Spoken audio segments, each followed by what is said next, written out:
रूमी शब्दों के विद्वान थे। शम्स ने उन्हें मौन का अर्थ समझाया और कभी कभी यह गहरा मौन 1000 तर्कों से अधिक सत्य होता है। मैं हूं आपकी दोस्त वर्षा। आशा करती हूँ आप सभी बहुत अच्छे से होंगे। एक बार फिर से आप सभी का स्वागत करती हूँ आपके और हमारे चैनल स्पिरिट ऑफ इम्बाइब के मंच पर। हम पढ़ रहे हैं एलिफ शफाक का उपन्यास जिसका नाम है द 40 रूल्स ऑफ लव। इस उपन्यास को सुनते रहने के लिए हमारे चैनल को सब्सक्राइब करना, हमारी वीडियोस को लाइक करना, शेयर करना बिल्कुल भी ना भूलें। तो चलिए चलते हैं बिना किसी देरी के इस उपन्यास के अगले भाग की ओर। कैरा, कौन्या, 22 अक्टूबर 1245। एक दिन कमरा बंद करके शम्स और रूमी पता नहीं क्या बात कर रहे थे। मैंने दरवाजा खटखटाया और बिना जवाब की प्रतीक्षा किए अंदर चली गई। मेरे हाथ में एक प्लेट में हलवा था। सामान्य तौर पर शम्स मेरी उपस्थिति में कुछ नहीं कहता, मानो मेरी मौजूदगी से वह चुप रहने को विवश हो जाता है। उसने मेरे पकाए भोजन पर भी कभी टिप्पणी नहीं की। वह बहुत कम खाता है। मुझे लगता है खाना स्वादिष्ट हो या नहीं उसे कोई फर्क नहीं पड़ता, लेकिन उस दिन उसने जैसे ही हलवा चखा उसकी आंखें चमक उठीं। यह बहुत स्वादिष्ट है, तुमने यह कैसे बनाया? उसने पूछा। मुझे नहीं पता कि अचानक क्या हुआ, लेकिन मैंने शम्स के प्रशंसा भरे शब्दों को समझने की बजाय उसे जवाब दिया। यह आप क्यों पूछ रहे हैं? मैं बता दूं तो भी आप यह नहीं बना सकते। शम्स मेरी आंखों में देखने लगा, फिर उसने धीरे से सिर हिलाया, मानो मेरी बात से सहमत था। मैंने प्रतीक्षा की कि वह कुछ और कहेगा, लेकिन वह चुप रहा।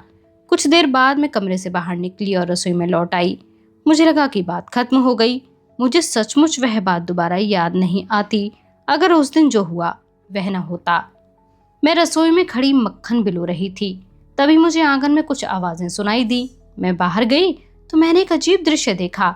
चारों तरफ किताबें फैली थी, एक के ऊपर एक किताबों के ढेर लग रहे थे और बहुत सी किताबें सामने फव्वारे में पड़ी थीं। उनकी स्याही पानी में घुल गई थी और पानी का रंग गहरा नीला हो गया था। रूमी सामने खड़ा था। शम्स ने ढेर में से एक किताब उठाई, अल मुत्तानबी का शायरी संग्रह। फिर शम्स ने उसे पानी में फेंक दिया। वह किताब पानी में डूब ही थी कि शम्स ने एक और किताब उठा ली। वह रहस्यों की किताब थी। मेरी सांस डर से रुक गई थी। शम्स एक के बाद एक रूमी की मनपसंद किताबें उठाकर उन्हें पानी में फेंक रहा था। रूमी के पिता की लिखी किताब द डिवाइन साइंसेस भी उसने पानी में फेंक दी। रूमी अपने पिता से बहुत प्यार करता है और उसे अपने पिता की पुरानी किताबों से बहुत लगाव है। मैं उसे अविश्वास से देखने लगी। मैंने देखा रूमी एक तरफ खड़ा था। उसका चेहरा पीला पड़ गया था और हाथ कांप रहे थे। मुझे समझ में नहीं आ रहा था कि वह शम्स को रोक क्यों नहीं रहा था। उसने एक बार मुझे किताबें साफ करने के लिए डांट दिया था और आज यहाँ एक पागल आदमी उसके पुस्तकालय को नष्ट कर रहा था और वह चुपचाप खड़ा देख रहा था। मुझे यह बात सही नहीं लगी। अगर रूमी कुछ नहीं कह सकता तो मैं जरूर कहूंगी। यह तुम क्या कर रहे हो? मैंने शम्स से पूछा। इन किताबों की प्रतिलिपियां नहीं है, ये बेहद अनमोल हैं। तुम इन्हें पानी में क्यों फेंक रहे हो? क्या तुम्हारा दिमाग खराब हो गया है? मुझे जवाब देने की बजाय शम्स ने रूमी की ओर देखा। क्या तुम भी ऐसा ही सोचते हो? उसने रूमी से पूछा। रूमी धीरे से मुस्कुराया, लेकिन उसने कुछ नहीं कहा। तुम कुछ कहते क्यों नहीं? मैं अपने पति पर जोर से चिल्लाई। रूमी मेरे पास आया और उसने मेरा हाथ कसकर पकड़ा और कहा, शांत हो जाओ, मुझे शम्स पर पूरा भरोसा है। यह सुनकर शम्स ने मेरी ओर आत्मविश्वास भरी दृष्टि से देखा और फिर फेंकी हुई किताबों को दोबारा पानी से बाहर निकालने लगा। सब किताबें बिल्कुल सूखी थीं। मेरे आश्चर्य का ठिकाना न रहा। क्या यह जादू है? यह तुमने कैसे किया? मैंने पूछा। तुम यह क्यों पूछ रही हो? शम्स ने कहा। अगर मैं तुम्हें बता भी दूं तो भी तुम यह नहीं कर पाओगी। मुझे रोना आ रहा था। मैंने खुद को किसी तरह रोका और भागकर रसोई में चली गई। मैं बर्तनों और मसालों के बीच में बैठकर जोर जोर से रोई। रूमी, कौन्या, दिसंबर 1245। हम सुबह की इबादत खुली हवा में करना चाहते थे, इसलिए सूर्योदय से पहले ही मैं और शम्स घर से निकल गए। हम कुछ देर घोड़ों पर चलते रहे। जंगलों और घाटियों को पार करके हम आगे बढ़ते जा रहे थे। चेहरे से ठंडी हवा टकरा रही थी। गेहूं के खेतों में खड़े बिजुकाओं ने डरावनी शांति के साथ हमारा स्वागत किया और जब हम एक फार्म हाउस के सामने से निकले तो वहां धुले हुए ताज़ा कपड़े लटक रहे थे जो थोड़ी सी रोशनी में तेज हवा में हर दिशा में लहरा रहे थे। लौटते समय शम्स ने घोड़े की लगाम खींची और एक विशाल वृक्ष की ओर इशारा किया। हम दोनों पेड़ के नीचे बैठ गए। शम्स ने लबादा उतारकर जमीन पर रख दिया और आसपास के मस्जिदों से इबादत की आवाज आने पर हमने भी इबादत शुरू कर दी। मैं पहली बार कोन्या आया था तो इसी वृक्ष के नीचे बैठा था, शम्स ने कहा। फिर वह गंभीर होकर बोला, एक व्यापारी ने मुझे यहाँ तक पहुँचाया था। वह तुम्हारी बहुत तारीफ कर रहा था। उसने मुझे बताया कि तुम्हारे व्याख्यान और उपदेश सुनकर उदासी दूर हो जाती है। लोग मुझे शब्दों का जादूगर कहते हैं। मैंने शम्स से कहा, लेकिन यह अब पुरानी बातें लगती हैं। मैं और उपदेश नहीं देना चाहता। मेरा इस काम से मन भर चुका है। तुम सचमुच शब्दों के जादूगर हो, शम्स ने कहा। दिमाग से उपदेश देने की बजाय तुम्हें अपनी बात दिल से कहनी चाहिए। पता नहीं शम्स का इस बात से क्या आशय था। मैंने उससे पूछा भी नहीं। सुबह हो गई और पिछली रात की घटना अतीत बन चुकी थी। आकाश नारंगी होने लगा था। शहर जाग गया था और कौवे सब्जियों के बगीचों में उतरकर पेट भरने लगे थे। घरों के दरवाजे खुल रहे थे। गधे रेंकने लगे और दिन की शुरुआत हो चुकी थी। शम्स बोला, लोग संतोष पाने के लिए अपने अपने ढंग से संघर्ष करते हैं, लेकिन उन्हें कोई यह नहीं बताता कि संतोष कैसे मिलता है। तुम्हारे शब्दों से उन्हें मदद मिलती है। मैं इस काम में तुम्हारी हर संभव मदद करने को तैयार हूँ। मैं तुम्हारा सेवक हूँ। ऐसा मत कहो, मैंने विरोध किया। तुम मेरे दोस्त हो। लेकिन शम्स पर इसका असर नहीं पड़ा। उसने कहा, मेरी चिंता केवल उस बाहरी खोल से है जिसमें तुम रहते हो। तुम एक प्रसिद्ध शिक्षक और गुरु हो। तुम्हारे बहुत से प्रशंसक हैं, लेकिन तुम आम आदमी को कितना जानते हो? सड़क पर घूमने वाले शराबी, भिखारी, चोर, वैश्यान, जुआरी और ऐसे कई लोग हैं जिनका कोई सहारा नहीं है, उनकी कोई मदद करने वाला नहीं है। क्या हम खुदा के बनाए हर प्राणी से प्रेम कर सकते हैं? यह बड़ी कठिन परीक्षा है और बहुत कम लोग इसमें सफल हो पाते हैं। शम्स के चेहरे पर सौम्यता झलक रही थी। वह मातृत्व जैसा भाव था। तुम ठीक कहते हो, मैंने सहमति जताई। मैंने सुरक्षित जीवन जिया। मुझे नहीं पता साधारण लोग कैसे रहते हैं। शम्स ने झुककर नीचे से मिट्टी का एक ढेला उठाया और उसे मसल कर फेंक दिया। फिर वह बोला, अगर हम समूचे कायनात का आलिंगन कर लें तो उसमें व्याप्त समस्त भेदभाव और अंतर्विरोध अपने आप खुल जाते हैं। फिर शम्स ने एक सूखी टहनी उठाई और वृक्ष के चारों तरफ एक बड़ा सा घेरा बना दिया।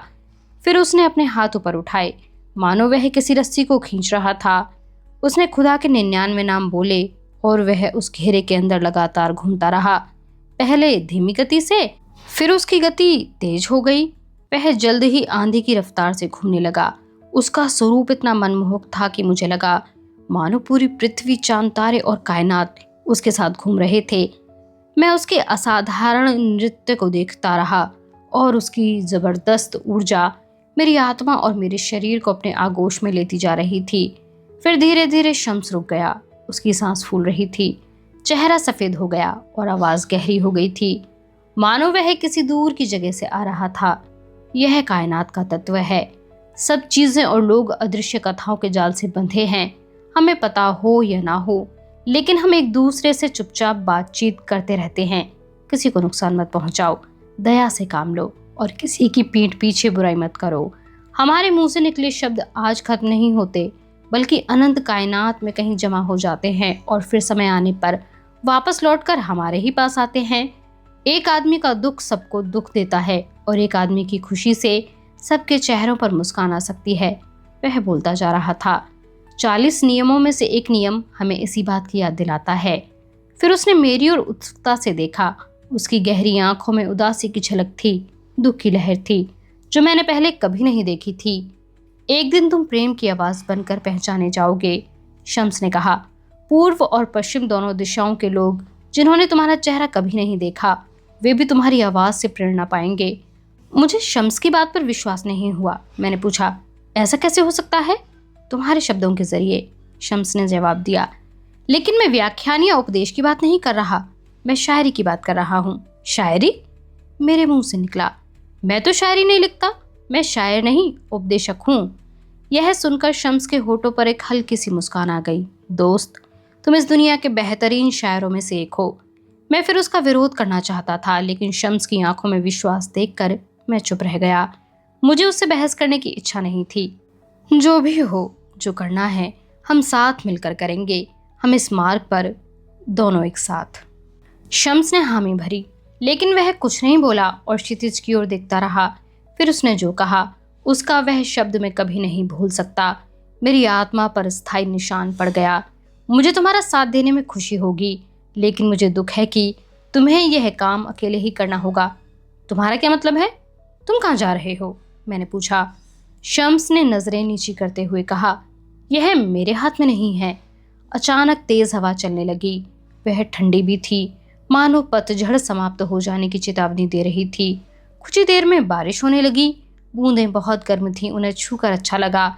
ऐसा लगा मानो मैं तितली को छू रहा हूँ। यह पहला मौका था जब शम्स के चले जाने के विचार मेरे दिल में तेज दर्द बनकर उठने लगे। सुल्तान वलाद, कौन्या, दिसंबर 1245। कुछ लोगों को इसमें मज़ा आता है, लेकिन मुझे गपशप सुनकर अच्छा नहीं लगता। लोग जिनके बारे में बहुत कम जानते हैं, उनकी इतनी निंदा कैसे कर लेते हैं? यह डरावना नहीं तो अजीब ज़रूर है। लोग सच्चाई से कितना दूर हैं। लोग मेरे पिता और शम्स के संबंध की गहराई को समझना नहीं चाहते। उन्होंने शायद कुरान को ठीक से पढ़ा नहीं है, क्योंकि अगर पढ़ा होता तो उन्हें पता होता कि इस तरह की आध्यात्मिक मैत्री की और कई कहानियाँ कुरान में मौजूद हैं, जैसे मूसा और खिद्र की कहानी। जैसे कि अल कहफ आयात में स्पष्ट लिखा है कि मूसा महान व्यक्ति था, उसके अंदर पैगंबर बनने की सब खूबियाँ मौजूद थीं। वह एक ज़बरदस्त सेनापति और कानून का जानकार भी था। फिर एक समय आया जब उसे एक आध्यात्मिक दोस्त मिला, जिसने उसकी भीतरी दृष्टि को जगा दिया। यह साथी और कोई नहीं बल्कि खिद्र था, जो दुखियों और परेशान लोगों को सांत्वना देता था। खिद्र ने मूसा से कहा, मैं आजीवन यात्रा करने वाला व्यक्ति हूँ। खुदा ने मुझे पूरी दुनिया घूमने के लिए बनाया है। जो करना है उसे पूरा करता हूँ। तुम कहते हो कि तुम मेरे साथ यात्रा पर जाना चाहते हो, लेकिन अगर तुम मेरे पीछे चलोगे तो कोई सवाल नहीं पूछना। क्या तुम मुझसे सवाल किए बिना मेरे साथ चल सकते हो? क्या तुम्हें मुझ पर पूरा विश्वास है? हाँ, मैं ऐसा कर सकता हूँ, मूसा ने आश्वासन दिया। मुझे साथ चलने दो। मैं वादा करता हूँ कि तुमसे कोई सवाल नहीं करूँगा। इस तरह वे दोनों यात्रा पर निकल गए और शहर शहर घूमने लगे। जब मूसा ने खिद्र को अजीबोगरीब काम करते देखा, जैसे उसने एक जवान लड़की की हत्या कर दी, फिर किसी की नाव डुबो दी, तो मूसा से रहा नहीं गया। उसने पूछा, तुम ऐसी घिनौनी हरकतें क्यों कर रहे हो? तुम्हारे वादे का क्या हुआ? खिद्र ने पूछा। क्या मैंने तुमसे यह नहीं कहा था कि मुझसे कोई सवाल मत करना? मूसा हर बार माफ़ी मांगता और फिर कोई सवाल न करने का वादा करता, लेकिन फिर वह वादा तोड़ देता था। अंत में खिद्र ने उसे हर काम का कारण बताया। धीरे धीरे मूसा को समझ आ गया कि जो शुरू में बुरा या दुर्भाग्यपूर्ण नजर आता है, वह आखिर में वरदान बनकर साबित होता है। जबकि कुछ चीज़ें शुरू में अच्छी दिखती हैं, लेकिन आगे चलकर नुकसान देती हैं। खिद्र के साथ उसकी अल्पकालिक दोस्ती मूसा के लिए उसके जीवन का सबसे बड़ा सबक बनी। इसी तरह दुनिया में ऐसी दोस्ती की अनेक कहानियां हैं जो सामान्य लोगों को अजीब लगती हैं और उन्हें समझ में नहीं आती, लेकिन उनसे एक गहरी समझ और अंतर्दृष्टि मिलती है। मेरे पिता के जीवन में शम्स की मौजूदगी भी इसी तरह का प्रभाव पैदा करती है। मुझे यह भी पता है कि दूसरे लोग इनकी दोस्ती को इस तरह नहीं देखते। मुझे इसी बात की चिंता है। दुर्भाग्य से लोग शम्स को पसंद नहीं करते। वह लोगों को डराता है और किसी से कोई भी सवाल पूछ लेता है, खास तौर पर उन लोगों से जो मेरे पिता से मिलने आते हैं। तुम मौलाना से क्यों मिलना चाहते हो? शम्स पूछता है। तुम उनके लिए उपहार में क्या लाए हो? कई बार लोगों को इसका जवाब समझ में नहीं आता और वे हड़बड़ा जाते हैं या गलती कर बैठते हैं। कभी कभी क्षमा भी मांगते हैं, तब शम्स उन्हें वापस लौटा देता है। उनमें से कुछ लोग बाद में उपहार लेकर आते हैं। लोग सूखे मेवे या रेशमी कालीन आदि उपहार में लाते हैं, लेकिन उन्हें देखकर शम्स को और बुरा लगता है। उसे गुस्सा आ जाता है और वह उन्हें डांट कर भगा देता है। एक दिन एक आदमी शम्स से इतना परेशान हो गया कि उसने चिल्लाकर कहा, तुम्हें मौलाना के दरवाजे पर बैठने का अधिकार किसने दिया? तुम हमसे पूछते हो कि हम क्या लाए? तुम बताओ कि तुमने मौलाना को क्या दिया? मैं अपने आप को मौलाना को सौंप चुका हूँ, शम्स ने जोर से कहा। उसकी बात सबने सुनी। मैंने उसके लिए अपना सिर बलिदान कर दिया। शम्स की बात सुनकर उस आदमी का गुस्सा कम हो गया, लेकिन उसकी दुविधा बढ़ गई। वह बड़बड़ाता हुआ वहां से चला गया। मैंने उसी दिन शम्स से पूछा क्या कि उसे यह सोचकर परेशानी नहीं होती कि लोग उसे गलत समझते हैं। मैं खुद को यह कहने से रोक नहीं पाया। मैंने उसे बताया कि हाल में उसके कितने दुश्मन बन चुके हैं। शम्स ने मेरी ओर ऐसे देखा मानो उसे समझ नहीं आ रहा था कि मैं किस बारे में बात कर रहा हूँ। लेकिन मेरे तो कोई दुश्मन नहीं है, उसने कंधे उचकाकर कहा। खुदा से प्रेम करने वाले लोगों के निंदक होते हैं, उनके प्रतिद्वंदी होते हैं, लेकिन उनके दुश्मन नहीं होते। हाँ, लेकिन तुम लोगों से झगड़ा जो करते हो, मैंने आपत्ति जताई। शम्स ने एक बार फिर उसी अंदाज में कहा, मैं उनसे नहीं झगड़ता, मैं उनके घमंडी रवैये से लड़ता हूँ। दोनों बातों में फर्क है। फिर वह धीरे से बोला, 40 में से एक नियम है, यह दुनिया बर्फ से ढके पहाड़ की तरह है। तुम्हारी आवाज़ गूंजती है, तुम जो बोलते हो अच्छा या बुरा, वह किसी न किसी रूप में तुम्हारे पास लौट कर अवश्य आता है। इसलिए अगर कोई व्यक्ति तुम्हारे बारे में बुरे विचार रखता है और तुम भी उसके बारे में बुरे विचार व्यक्त करते हो तो स्थिति और बिगड़ती जाती है। तुम दोनों विषैली और नकारात्मक ऊर्जा के घेर में फंस जाते हो। बजाय इसके उस व्यक्ति के बारे में 40 दिन और 40 रातों तक अच्छा सोचो और अच्छा बोलो। 40 दिनों के बाद सब बदल जाएगा, क्योंकि तुम अंदर से बदल जाओगे। लोग तुम्हारे बारे में तरह तरह की बातें कर रहे हैं। वे यहाँ तक कहते हैं कि दो लोगों के बीच इतना लगाव होने के लिए उनके बीच में अव्यक्त संबंध होना जरूरी है। मेरी बात सुनकर शम्स ने अपना हाथ मेरे हाथ पर रखा और धीमे से मुस्कुराते हुए मुझे एक कहानी सुनाई। दो लोग एक शहर से दूसरे शहर जा रहे थे। वे नदी किनारे पहुंचे, जो बारिश के कारण बहुत तेज बह रही थी। वे जलधारा पार करने लगे तो उन्होंने एक सुंदर युवती को अकेले खड़ा देखा, जिसे सहायता की जरूरत थी। दोनों में से एक आदमी उसके पास पहुंचा। उसने युवती को बाहों में उठाकर जलधारा पार की और फिर उसे वहां छोड़ दिया। उसने लड़की को अलविदा कहा और फिर दोनों लोग आगे बढ़ गए। यात्रा के दौरान दूसरा व्यक्ति पूरी तरह मौन और उदास रहा। उसने अपने दोस्त के सवालों का भी जवाब नहीं दिया। फिर काफी देर उदास रहने के बाद उसे चुप नहीं रहा गया तो उसने कहा, तुम्हें उस लड़की को छूना नहीं चाहिए था, वह तुम्हें उत्तेजित कर सकती थी। पुरुष और स्त्रियों को इस तरह एक दूसरे के संपर्क में नहीं आना चाहिए। पहले वाले पुरुष ने शांत भाव से जवाब दिया, दोस्त, मैंने तो केवल उसे उठाकर जलधारा पार करवाई थी और उसे वहीं छोड़ दिया, लेकिन तब से अब तक तुम उसे साथ लेकर घूम रहे हो। कुछ लोग ऐसे ही होते हैं, शम्स ने जवाब दिया।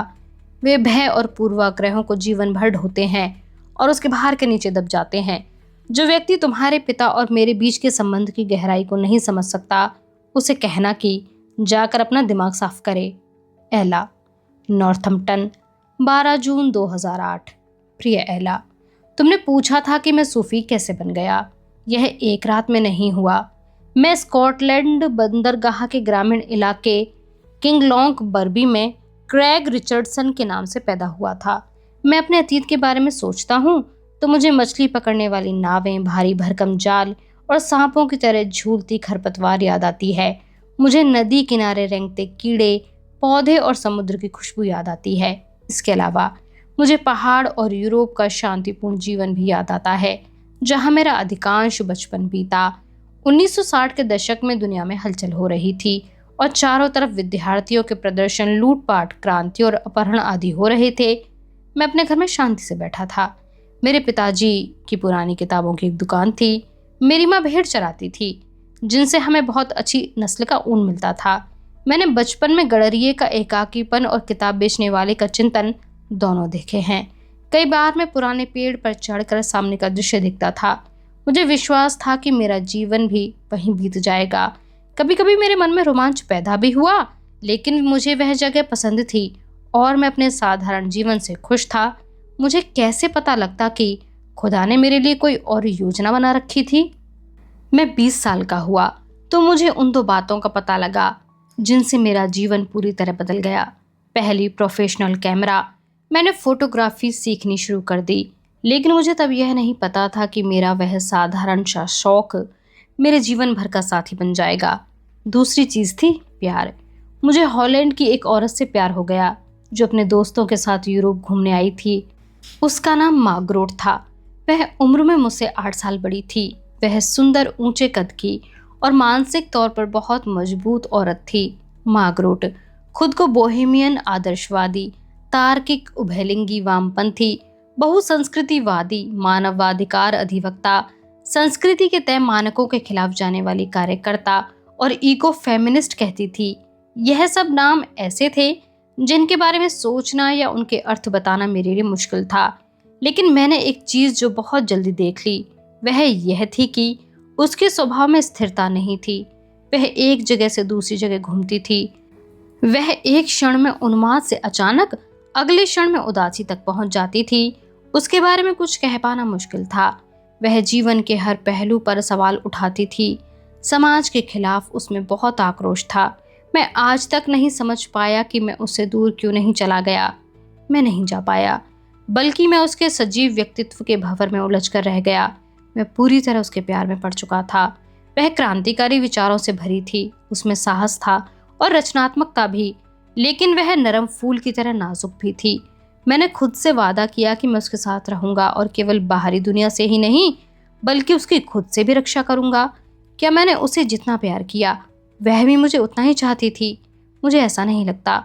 फिर भी मेरा मानना है कि वह अपने स्वार्थी और आत्मघाती अंदाज में मुझसे प्यार करती थी। मैं 20 साल की उम्र में एम्स्टर्डम आ गया। हम दोनों ने शादी कर ली। मार्गरेट यूरोप में आए शरणार्थियों की मदद करती थी। वह ऐसे लोगों की सहायता के लिए बनी एक संस्था के साथ जुड़ी थी और दुनिया भर से आए परेशान लोगों की हॉलैंड में सहायता करती थी। वह एक फरिश्ता थी। इंडोनेशिया, सोमालिया, अर्जेंटीना के बहुत से परिवारों ने अपनी लड़कियों के नाम उसके नाम पर रख दिए थे। मैं अपनी नौकरी में व्यस्त रहा। मेरे पास इन कामों के लिए समय नहीं था। मैंने एक बिजनेस स्कूल से पढ़ाई की और फिर एक बड़ी अंतर्राष्ट्रीय कंपनी में काम करने लगा। उसे मेरी स्टेटस या मेरी तनख्वाह से कोई मतलब नहीं था। मैं सफल होना और एक बड़ा आदमी बनना चाहता था। मैं दुनिया में अपनी अलग जगह बनाना चाहता था। मैंने अपने जीवन की रूपरेखा तैयार कर ली थी। मेरी योजना थी कि 2 साल में हमारे बच्चे हो जाएंगे। मैं चाहता था कि हमारी 2 लड़कियां हों। मुझे भविष्य पर पूरा भरोसा था। आखिर हम दुनिया की सबसे सुरक्षित जगह पर रहते थे। वहाँ किसी तरह की परेशानी नहीं थी। वह जगह अन्य देशों जैसी नहीं थी, जहाँ के लोगों को यूरोप में धक्का दे दिया जाता था। हम जवान और स्वस्थ थे। हम एक दूसरे से प्यार करते थे। हमारे साथ कुछ भी गलत नहीं हो सकता था। लेकिन आज इस बात पर विश्वास करना मुश्किल है कि मेरी उम्र 54 साल हो गई है और वह अब जीवित नहीं है। वह बिल्कुल स्वस्थ थी। वह पूरी तरह शाकाहारी थी। यह उस समय की बात है जब यह शब्द भी चलन में नहीं था। वह केवल स्वास्थ्यवर्धक चीज़ों का सेवन करती थी और नियमित रूप से व्यायाम करती थी। वह हर तरह के व्यसन से दूर रहती थी। उसका फरिश्तों जैसा सुंदर चेहरा हमेशा स्वस्थ नजर आता था। उसका शरीर भी दुबला पतला और फुर्तीला था। वह अपनी अच्छी तरह देखभाल करती थी। हम दोनों के बीच उम्र का काफ़ी अंतर था, लेकिन मैं उम्र में उससे बड़ा दिखता था। उसकी मौत अजीब और असाधारण ढंग से हुई। एक रात वह किसी विख्यात रूसी पत्रकार से मिलकर आ रही थी, जिसने शरण के लिए आवेदन डाला था। रास्ते में उसकी गाड़ी खराब हो गई। वह हमेशा नियमों का पालन करती थी, लेकिन उस दिन उसने कुछ अलग किया। उसने गाड़ी की बत्तियां नहीं जलाईं और सहायता के लिए इंतजार भी नहीं किया। वह गाड़ी से बाहर निकली और पास के गांव की ओर चल पड़ी। उसके पास टॉर्च भी नहीं थी। उसके कपड़े चमकीले नहीं थे जिनमें वह नजर आ जाती। अचानक एक गाड़ी ने उसे टक्कर मार दी। वह यूगोस्लाविया की गाड़ी थी। ड्राइवर शायद उसे देख नहीं पाया था। वह रात के अंधेरे में खो गई। मैं बहुत छोटा था जब प्यार ने मेरे जीवन को सजीव कर दिया था, लेकिन जिस औरत से मैंने प्यार किया वह मुझे छोड़कर चली गई तो मैं पूरी तरह बदल गया। मैं उस समय न लड़का था न पूरी तरह वयस्क हुआ था। मैं एक पिंजरे में बंद जानवर जैसा हो गया। तभी सूफी शब्द से मेरी मुलाकात हुई।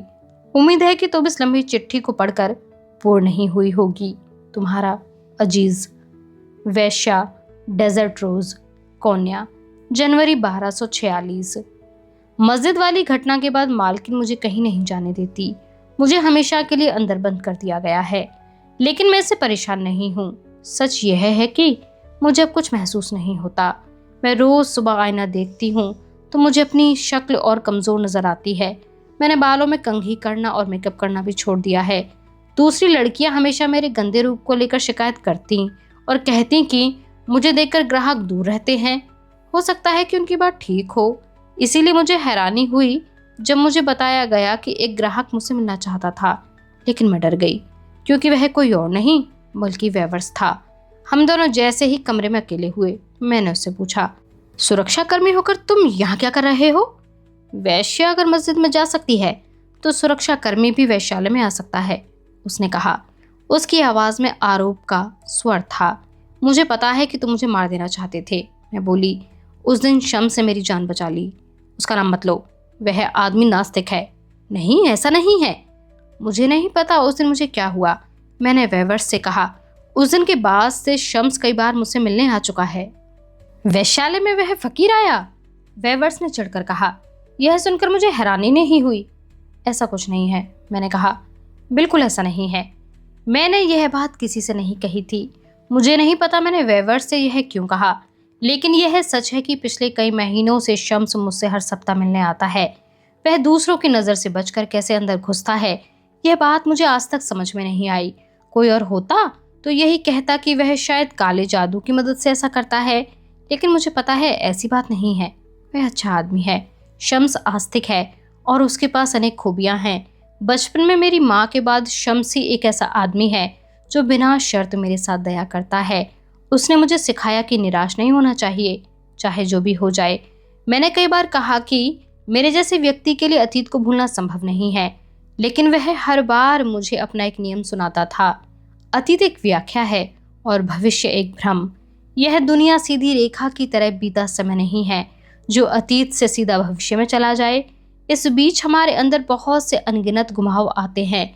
शाश्वत होने का मतलब असीमित समय नहीं, बल्कि समय का ना होना है।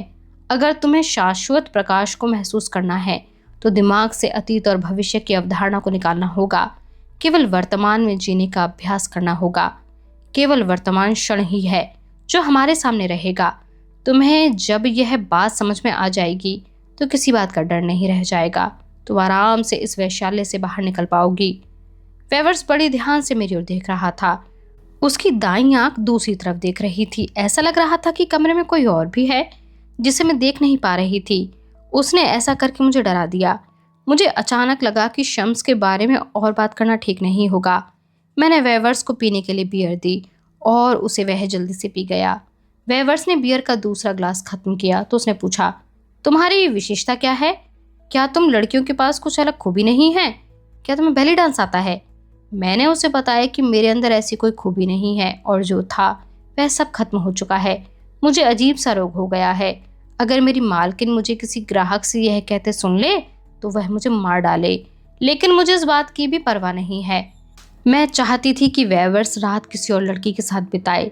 मुझे देखकर बड़ी निराशा हुई कि वेवर्स ने कंधे उचका दिए और कहा कि उसे इस बात से कोई मतलब नहीं था।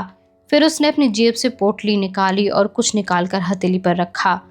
फिर उसे मुंह में डालकर धीरे धीरे चबाने लगा। तुम खाओगी? उसने पूछा। मैंने मना कर दिया। मुझे पता था कि वह क्या खा रहा था। तुम्हें पता नहीं तुम क्या खो रही हो, वह हंसकर बोला। फिर वह बिस्तर पर लेट गया। उस दिन बहुत बियर पीने के बाद वेवर्स ने युद्ध में हुई भयानक चीजों का जिक्र किया।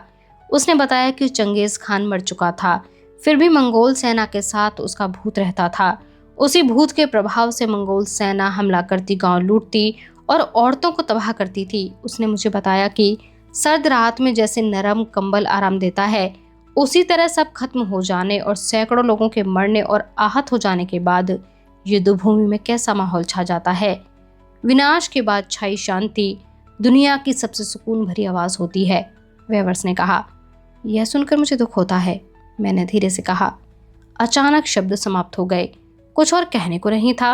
वेवर्स ने मेरा हाथ पकड़ा और मुझे बिस्तर पर खींच लिया।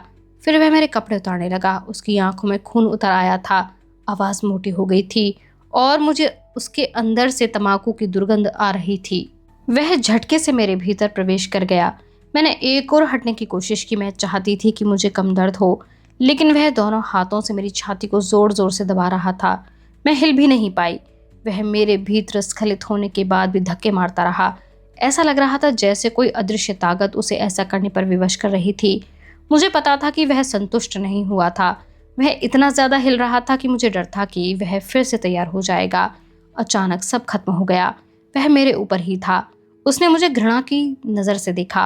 वह जिस शरीर को देखकर उत्तेजित हुआ था, उसे अब उससे नफरत हो रही थी।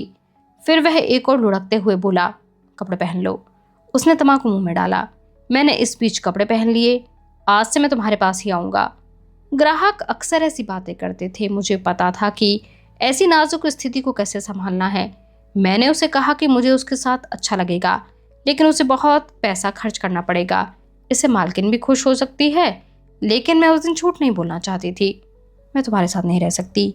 मैं इस जगह को छोड़कर चली जाऊंगी। यह सुनकर वेबर हंसने लगा, मानो उसने इतनी मज़ेदार बात कभी नहीं सुनी थी। तुम ऐसा नहीं कर सकती, वह बोला। मुझे पता था कि मुझे उससे बहस नहीं करनी चाहिए, लेकिन मैं खुद को रोक नहीं सकी। हम अलग नहीं हैं। हम दोनों ने अतीत में ऐसे काम किए हैं जिनका हमें पछतावा है। तुम अपने चाचा की वजह से सुरक्षाकर्मी बन गए, लेकिन मेरे पास मदद करने के लिए चाचा नहीं है। यह सुनकर वेवर्स का चेहरा कठोर हो गया। उसकी आंखों में गुस्सा उतर आया। वह तेजी से आगे बढ़ा और उसने मेरे बाल पकड़ लिए। क्या मैंने तुम्हारे साथ अच्छा व्यवहार नहीं किया? तुम अपने आप को क्या समझती हो? मैं कुछ नहीं कहना चाहती थी, लेकिन तभी मुझे बहुत तेज दर्द महसूस हुआ। मैं शांत हो गई। वेवर्स ने मेरे मुंह पर मुक्का मारा और मुझे दीवार पर पटक दिया। ऐसा पहली बार नहीं हुआ था। पहले भी कई बार ग्राहक ऐसा कर चुके थे, लेकिन मुझे इतनी चोट कभी नहीं लगी थी। मैं जमीन पर गिर पड़ी। वेवर्स मेरी पसलियों और पैरों पर लातें मारता रहा। तभी मुझे कुछ अजीब सा अनुभव हुआ। मेरे शरीर में बुरी तरह दर्द हो रहा था। मुझे लगा मेरी आत्मा शरीर से अलग हो रही थी। वह पतंग की तरह हल्की और आज़ाद हो रही थी। कुछ ही पलों में मुझे लगा कि मैं हवा में हूँ, मानो मुझे शांतिपूर्ण निर्वात में उछाल दिया गया था, जहाँ किसी तरह का गतिरोध नहीं था। मैं अपनी इच्छा से जहाँ चाहे जा सकती थी। मैं गेहूं के खेतों के ऊपर पहुंच गई। मैंने बहुत सुंदर दृश्य देखे। मुझे लग रहा था कि मैं गिर जाऊंगी। क्या मैं मरने वाली थी? अगर मौत ऐसी होती है तो मुझे बिल्कुल डर नहीं था। मेरी सब चिंताएं खत्म हो गईं। मैं हल्केपन और शुद्धता से भरे स्थान पर पहुंच गई। वह जादुई क्षेत्र था जहां से कोई मुझे नीचे नहीं धकेल सकता था। फिर मुझे अचानक लगा मेरे सामने जीवन का सबसे बड़ा डर खड़ा था, लेकिन मुझे फिर भी भय नहीं लगा। मुझे हमेशा से इस बात का डर था कि मैं वैश्यालय को छोड़ दूंगी तो मुझे बहुत नुकसान होगा, लेकिन ऐसा कुछ नहीं हुआ। अगर मुझे मौत का भी डर नहीं है, तो फिर उस सड़ी हुई जगह को छोड़ने में मुझे क्या परेशानी होगी? शम्स तबरेज का कहना ठीक था। हमारे भीतर की गंदगी के अलावा दूसरी कोई गंदगी नहीं होती। मैंने आंखें बंद कर लीं। मुझे अपने दूसरे शुद्ध और युवा अस्तित्व का एहसास हुआ। मैंने देखा कि मैं वैश्यालय से बाहर निकलकर एक नए जीवन में प्रवेश कर चुकी हूँ। मेरा चेहरा आत्मविश्वास से चमक रहा था। शायद सचमुच ऐसा ही होता अगर मुझे जीवन में सुरक्षा और प्यार मिल जाता। वह दृश्य इतना लुभावना था कि आंखों के चारों ओर खून होने और पसलियों में तेज दर्द होने के बावजूद मेरे चेहरे पर मुस्कुराहट थी। आज का यह भाग यहीं पर समाप्त होता है। जो भी लोग हमें सुनते हैं उन सभी से मेरा एक अनुरोध है कि अभी तक के सुने गए उपन्यास के बारे में आप सभी के जो भी विचार हैं या जो भी प्रश्न हैं, हमसे आकर कमेंट बॉक्स में ज़रूर साझा करें। इससे हमारी वीडियोस की रीच बढ़ती है और इसी तरह के उपन्यास और लोगों तक भी पहुंच पाते हैं। हमें सुनते रहने के लिए, हमारे साथ बने रहने के लिए आप सभी का बहुत शुक्रिया।